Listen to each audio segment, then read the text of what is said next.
Bu videoda en çok gelen soruyu cevaplayalım. Nasıl alabiliriz ya da hangi ağa nereden para göndermemiz gerekiyor? Herkese merhaba arkadaşlar. Kripto Kurdu'na hoş geldiniz. Ben proje ekibinden Ömer. Bizden Twitter'da bir link veya bir kontrat gördüğünüzde nasıl alabileceğinize dair MetaMask nasıl kullanılır, diğer cüzdanlar nasıl kullanılır, hangi ağa nasıl para gönderilir? Gelin bunlara cevap bulalım. Temel düzeyde en basitinden sizlerle birlikte paylaşalım.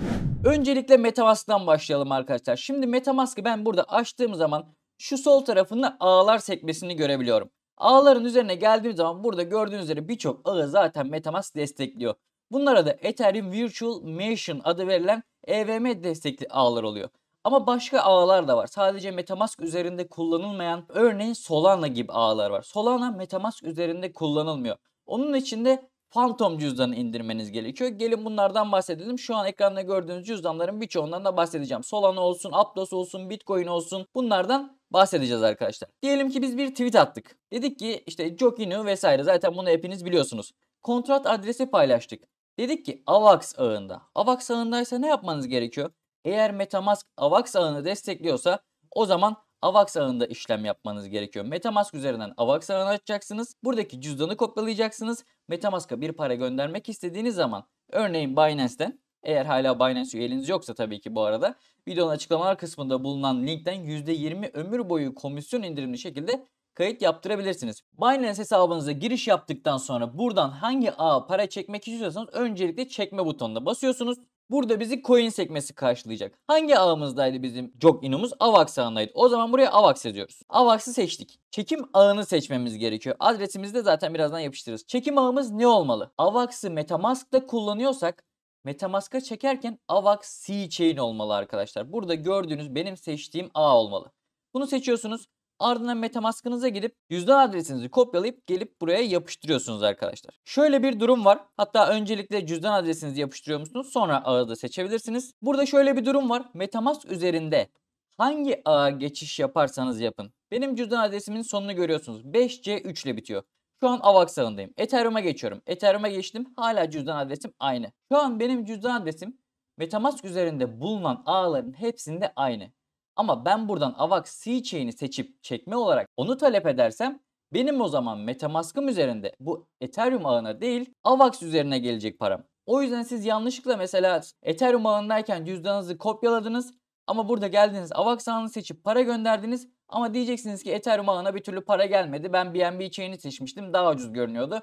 O zaman sizin Ethereum'larınız arkadaşlar, örnek veriyorum, BNB ağınıza gelecek. Siz çekim işlemi yaparken BNB'yi seçtiyseniz daha ucuz diye, siz aklınızda öyle düşündüyseniz, çünkü bu hataya da çok düşenler oluyor arkadaşlar. Ama sizin o zaman Ethereum ağında işlem yapmak için Ethereum'unuz değil BNB Smart Chain ağına Ethereum göndermiş olacaksınız. Bazen bu sayede paralarını kaybettiği düşünen insanlar da oluyor. Siz eğer hangi ağda işlem yapmak istiyorsanız işlem ücreti ucuz diye değil, sizin direkt olarak o ağı seçmeniz gerekiyor arkadaşlar. Örneğin USDT. Burada Tron ağında çekim karşılıyormuş. Tron ağında da Tron Wallet kullanabilirsiniz. BSC ağı için Ethereum kullanabilirsiniz. Ethereum Matic için MetaMask kullanabilirsiniz. Arbitrum için MetaMask kullanabilirsiniz. Ama Solana için Phantom kullanmanız gerekiyor. Bu Phantom cüzdanın kurulumunu da, hatta şu anda ekranda görmüş olduğunuz şu sekmedeki her cüzdanın kurulumunu kanal içerisinde videosunu bulabilirsiniz. Phantom cüzdanı için arkadaşlar, Phantom cüzdan kurulumu boşluk kripto kurdu yazdığınız zaman YouTube'da bunun videosu sizi karşılayacak. Örneğin Solana'ya para göndermek istediğiniz zaman da Solana göndermeniz gerekiyor. O zaman da buradan geleceksiniz, Solana'yı seçeceksiniz. Phantom'a gideceksiniz. Cüzdan adresinizi kopyalayacaksınız. Cüzdan adresinizi buraya yapıştıracaksınız. Zaten birçok ağda arkadaşlar otomatik olarak cüzdanınızı yerleştiriyor. Ama az önce bahsettiğim gibi MetaMask ağında bulunuyorsa burada direkt otomatik olarak eşleştirmeyecektir. Çünkü o BNB ağı olabilir, Arbitrum ağı olabilir. Hangisine çekmek istiyorsanız o yüzden gelip buradan seçmeniz gerekiyor. Solana ağına para çekmek için de bunu yapıyorsunuz. Biz şu an hala Jock Inu'dan devam edelim. Buradaki kontrat adresi nasıl alabileceğimize götürüyor bizi. Bu kontrat adresinizi kopyaladınız. DEX Scanner arkadaşlar ya da Gecko terminal de olabilir. DEX Scanner üzerinden anlatmaya devam edelim. Şu anda DEX Scanner'ın kullanımla ilgili videosu da sağ üstte çıktı. Gidiyorsunuz, burada search butonu bulunuyor. Buna yapıştırıyorsunuz. Kontrat adresinizi yapıştırdığınız gibi burada en başta zaten Jock Inu çıkacak arkadaşlar. Bunun üzerine tıklıyorsunuz. Şuradaki sol tarafa dikkat edin. Jock Vavax diyor arkadaşlar. On Trader Joe diyor. Demek ki bu coin'in likiditesi yani alım satımının olduğu yermiş. Ne kadar bir likiditeye sahipmiş? 2.8 milyon dolar gibi. Yani o zaman ben Trader Joe üzerinden çok AVAX paritesinde rahatlıkla alabilirim. Tamam, o zaman hemen yeni bir sekme açıyorum. Trader Joe'ya gidiyorum. Burada trade bölümüne basıyorum. Ardından select token kısmına, diğer ağlarda da aynı şekilde, şu an Trader Joe üzerinden gösteriyorum. Başka bir coin üzerinden de gösteririz. Select token kısmına tıklıyorum. Buraya az önce Twitter'da kopyaladığın kontrat adresini aynı şekilde buraya da yapıştırıyorsun ve karşına orijinal Jok ini çıkıyor. Sen gidip de bunu farklı bir swap platformundan, örneğin her shitcoin PancakeSwap'ta yoktur. Sen gidip Jok ismini aratıp PancakeSwap'a girip sen kontrat adresini yapıştırmadan, sallıyorum şu anda PancakeSwap'tasınız. Sen buraya Jok yazarsan altına böyle sırasıyla Jok'lar dizilebilir. Sen belki sahte olanı da alabilirsin. O yüzden ya bizim paylaştığımız ya da resmi kaynaklardan paylaştığınız kontrat adreslerinizi buraya gelip yapıştırıp direkt olarak o token'a gitmeniz gerekiyor ki herhangi bir yanlış alım satım yapmayın, dolandırılmayın. Her shitcoin PancakeSwap'ta değildir.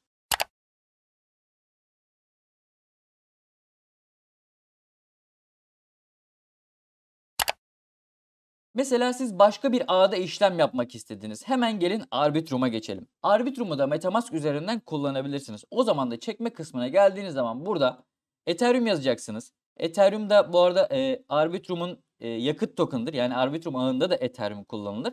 Çekim ağını seçtiğiniz zaman Arbitrum'a göndermek istiyorsanız burada Arbitrum One'ı seçmeniz gerekiyor. Arbitrum üzerinde eğer bir token alacaksak. Herhangi birine giriyorum direkt olarak. Gözüme ilk çarpan Small oldu. Small'un üzerine giriyorum. Herhangi bir videoda bu yatırım tavsiyesi değildir. Bu coin yarın bir gün yok da olabilir. Small'un üzerine girdim. Bu ne yazıyor? Small ve Ethereum on Camelot. Demek ki Camelot diye bir DEX yani swap platformu, bir merkeziyetsiz borsa varmış. Ben o zaman bunu Camelot borsasından alabilirmiş. Camelot DEX yazıyorum. Bu arada Google'dan gitmeyin arkadaşlar. Genellikle hatta şöyle yapalım sizin için de CoinMarketCap'ten ilerleyin bu tarz yerlere. Camelot yazıyorum. Karşıma Grail diye bir şey çıktı. Bu Camelot DEX token'ının kendi token'ı oluyor arkadaşlar, Grail. Ve burada official linksleri bulabiliyorum. Web sitesi üzerine tıklıyorum. Beni zaten direkt olarak Camelot Exchange yani swap yapabileceğim kısma yönlendiriliyor. Launch up diyorum. Aynı az öncekinde olduğu gibi benim için bir parite önerisinde bulunuyor. Bu bir tanesinin üzerine tıklıyorum. Tekrardan geliyorum DEX Scanner'a. Şu anda bulduğum coin'in ismini burada gördüm. Bu benim kontrat adresim oluyor DEX Scanner üzerinden baktığım zaman. Şu anda videoda kullanmış olduğum linklerin hepsini de videonun açıklamalar kısmından bulabilirsiniz, temel düzeyde olanları. Burada kopyalıyorum bunu. Geliyorum buraya yapıştırıyorum arkadaşlar. Gördüğünüz üzere çıktı mı? Çıktı. Benim eğer Arbitrum üzerinde Ethereum'um varsa artık Ethereum ile Small Token veya herhangi X token'ı ben buradan satın alabiliyorum. Yani neymiş? Her coin PancakeSwap'ta yokmuş. Bunu çünkü bastıra bastıra söylüyorum. Çok yorumlarda geliyor. Ben PancakeSwap'tan aldım, artık satamıyorum, artık dolandırıldım bilmem ne. Bu tarz yanlışları artık yapmamamız gerekiyor. Artık çünkü 2023'e geldik. Kriptoda uzun yıllar geçirdik, artık geliştik. Diğer ağlardan bahsedelim. Mesela Bitcoin ağı için Uniset kullanabilirsiniz. Uniset'in kurulum videosunda sağ üstte bulabilirsiniz. Uniset'e para gönderirken orada bir Segwit ağı seçeneği var. Şu anda sağ üstte gördüğünüz kartta onu görebilirsiniz. Para çekme kısmına geliyorsunuz. Buradan Bitcoin'i seçiyorsunuz. Bitcoin ağına para atmak istediğiniz için. Burada da Segwit ağı olacak. Binance'de Segwit olarak ekstra belirtmemişler ama bazı borsalarda bunu Segwit olarak ekstra belirtiyorlar. Bitcoin yani BTC kısmını seçiyorsunuz ve anladım diyorsunuz. Burada da para çekmek isterseniz Uniset Wallet'ınıza bunu seçiyorsunuz. Xverse Wallet aynı şekilde hem Stacks için hem de Bitcoin ağı için geçerli. Bunun da videosunu bulabilirsiniz. Elrond ağı var mesela. Elrond ağında da X Wallet var arkadaşlar. Bunun da aslında bir isim değişikliğine gitti. Şu anda Elrond Wallet'ta X Wallet olarak değişti. Bunun için de aynı şekilde yine buradan Elrond seçersiniz. Multiverse X olarak yeni ismiyle arkadaşlar. Çekim ağını Elrond olarak seçerseniz oraya gönderirsiniz. Doge Wallet kullanmak istiyorsanız Unial'ın veya Dpol Wallet kullanabilirsiniz. Yine burada çekim adresinizi Doge çekmeniz gerekiyor. Aptos'a geldiğimiz zaman mesela Aptos'ta da şu anda mesela tokenlar var. Petra Wallet kullanabilirsiniz. Martian Wallet kullanabilirsiniz. Pontem Wallet, bunlar Aptos ağını destekleyen cüzdanlar ve hepsi kanal içerisinde mevcut. Sui tarafına geçtiğimiz zaman Sui Wallet var arkadaşlar. Sui Wallet'ı kullanabilirsiniz. Aynı şekilde yine Binance'dan Sui çekmek istediğiniz zaman Sui'yi seçeceksiniz. Çekim ağı kısmına Sui yazacaksınız. Polkadot cüzdanını kullanmak istediğiniz zaman Polkadot JS cüzdan kurulum videosu yine kanalda var. Onu da izleyebilirsiniz. S'yi kullanmak istediğiniz zaman burada PimWallet var. PimWallet S için uygundur. Gelip onu da kullanabilirsiniz. Onun da videosu olması gerekiyor. S için bir cüzdan kurulumu. Buraya geldiğiniz zaman Argent X var. Evet, Starknet mesela en önemli ağlardan bir tanesi de Starknet oluyor. Yakın zamanda belki airdrop duyurabilir. Starknet için kendi cüzdanları var. Argent X var. Bu şu an gördüğünüz Argent X. Bu da Bravos arkadaşlar.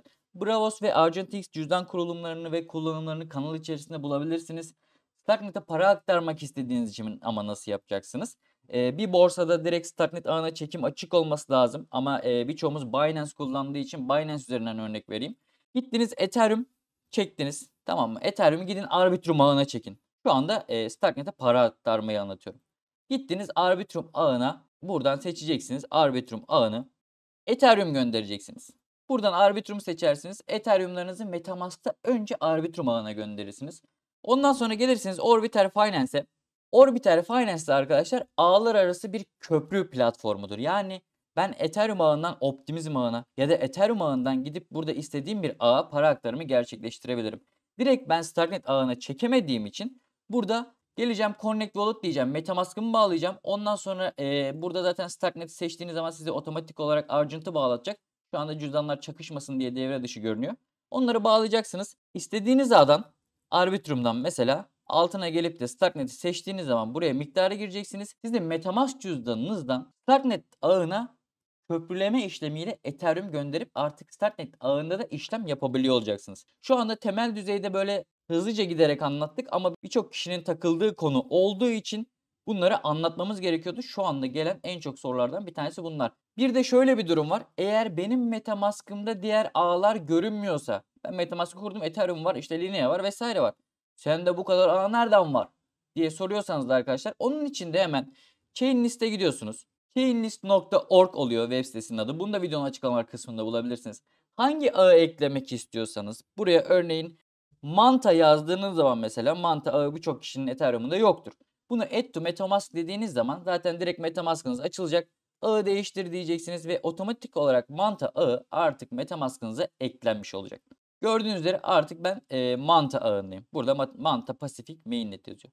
Bu videoda anlatacaklarımız bu kadardı. Umarım birçok kişiyi hem dolandırılmaktan kurtarmışızdır hem de daha fazla bilgiye eriştirmeyi sağlamışızdır. Kripto kurduğunu takip ederseniz her türlü bilgiye erişebilir ve bilgi de sizi kazanca götürecektir. Diğer videolarda görüşmek üzere. Aklınıza takılan bir yer olursa muhakkak yorumlarda belirtin. Hoşça kalın.